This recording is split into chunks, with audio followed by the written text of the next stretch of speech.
পৃথিবীতে একজন মানুষই শুধু জানতেন যে তিনি পৃথিবীতে কতদিন বাঁচবেন, সেটা হচ্ছে সাইয়েদনা আদম আলাইহিস সালাম। ওনাকে বলে দেওয়া হয়েছিল উমরুকা আলফু সানা, তুমি পৃথিবীতে বাঁচবে 1000 বছর। কয় বছর? সাইয়েদনা আদমের সামনে অনেকগুলো রুহু রাখা হলো। সাইয়েদনা আদম বললেন, এরা কারা? আল্লাহ বললেন, এরা হচ্ছে নাসালুক, তোমার বংশধর, পৃথিবীতে তোমার পর এরা পৃথিবীতে আসবে। সাইয়েদনা আদম বললেন, আল্লাহ ওই যে একটা রুহু দেখা যায়, এটার নাম কি?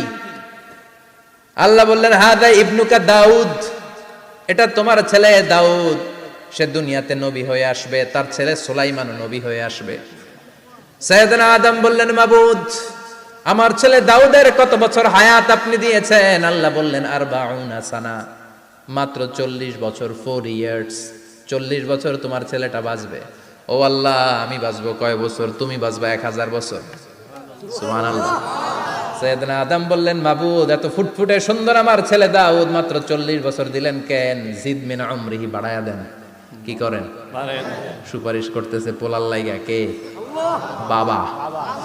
আল্লাহ আপনি বাড়ায়া দেন। আল্লাহকে বাড়ানো যাবে না, লেখা হয়ে গেছে। রুফিআতিল আকলাম ওয়া জাফফাতিস সুহুফ, কলম তুলে নেওয়া হয়েছে আর কালি শুকায় গেছে, আর কিছু করা যাবে? সাইয়েদনা আদম বললেন, মাবুদ, আমার 1000 বছর কেন দিলেন? আমার এই সুন্দর ফুটফুটে ছেলেটারে মাত্র শুধুমাত্র 40 বছর কেন দিলেন? ও মাবুদ, আমার 1000 বছরের দরকার নাই, আমার 1000 বছর থেকে 60 বছর আমি আমার ছেলেরে দিয়ে দিলাম। On time. The death will come on time. It never late. কখনো দেরি হয় না।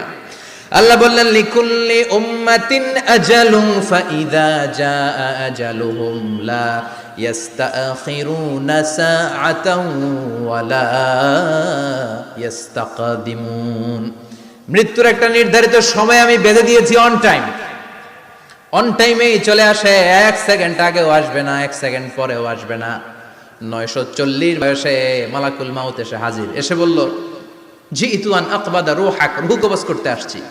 আদম আলাইহিস সালাম বললেন, রূহ কবজ করতে আসছো মানে? আমি বাঁচবো তো 1000 বছর। কয় বছর? মালাকুল মাউত বললেন, না না, ওই যে আগের কথা স্মরণ করেন, আপনি 60 বছর দিয়া দিয়েছিলেন। কয় না, আমি দেই নাই, আমি আরো বাঁচুম, আরো 60 বছর পাওনা আছি, আমি দেই নাই।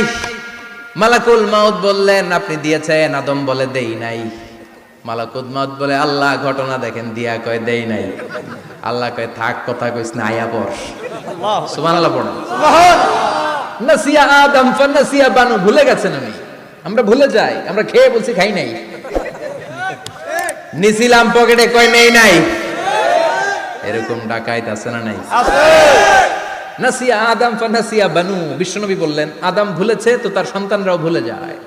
জাহাদা আদম ফাজাহাদাত যুররিয়াতু, আদম অস্বীকার করেছে, তার সন্তানরাও অস্বীকার করে। সেদিন থেকে, যেই দিন পৃথিবীর প্রথম মানব, প্রথম নবীর রূহ মালাকুল মাউত দুনিয়ায় এসে কবজ করেছে, ওই দিনটাও ছিল জুমাবার। সুবহানাল্লাহ, আল্লাহু আকবার।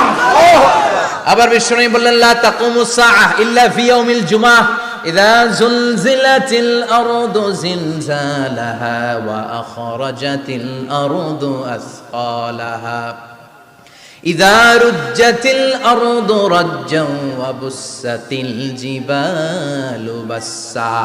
কিয়ামতের দিন পৃথিবীটাকে একটা প্রকম্পন দিয়ে কাঁপিয়ে দিবে কে?